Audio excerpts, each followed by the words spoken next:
নাচতে না জানলে উঠান বাঁকা অবস্থা হলো বলে মনে হচ্ছে ইসরায়েলের ক্ষেত্রে। অবশ্য নিজেদের ব্যর্থতা স্বীকার করছে, এটা হয়তো ইতিবাচক দিক। ইরানের সঙ্গে 12 দিনের সংঘাতে দেশটির সর্বোচ্চ নেতা আয়াতুল্লাহ আলী খামেনিকে হত্যা করার পরিকল্পনা ছিল ইসরায়েলের, তবে সুযোগ না পাওয়ায় সেটি নাকি সম্ভব হয়নি।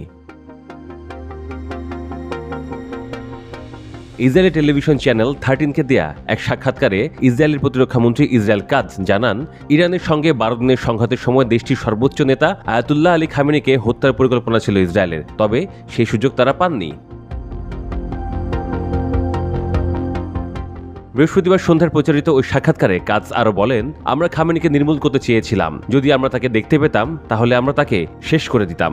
সাক্ষাৎকারে তাকে প্রশ্ন করা হয়, এমন একটি হামলার জন্য কি যুক্তরাষ্ট্রের অনুমতির প্রয়োজন ছিল কি? এর জবাবে কাৎজ বলেন, এসব ক্ষেত্রে আমাদের যুক্তরাষ্ট্রের অনুমতির প্রয়োজন নেওয়ার দরকার নেই।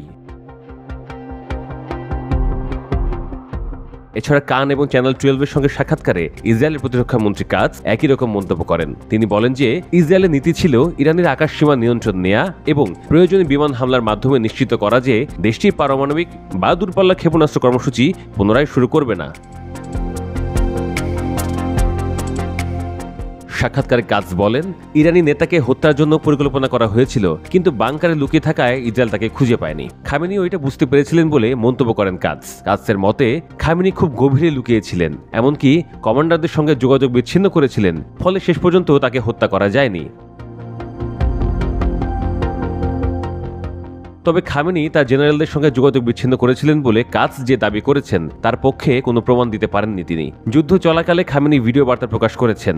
আল জাজিরা বলছে, খামেনিকে হত্যা করা হলে এই সংঘাতে উত্তেজনা অনেক বেড়ে যেত, কারণ খামেনি ইরানের কার্যত রাষ্ট্রপ্রধান হওয়ার পাশাপাশি বিশ্বের কোটি কোটি শিয়া মুসলমানের কাছে শীর্ষ ধর্মীয় নেতা।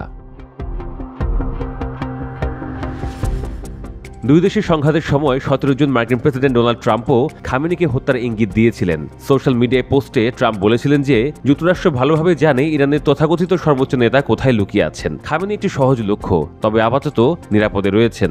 যুক্তরাষ্ট্র এখনই তাকে হত্যা করছে না, অন্তত এখনই নয়। ইরানের শাসন ব্যবস্থা পরিবর্তন তাদের উদ্দেশ্য নয়। খামেনি বৃহস্পতিবার জাতির উদ্দেশ্যে ভাষণ দিয়েছেন।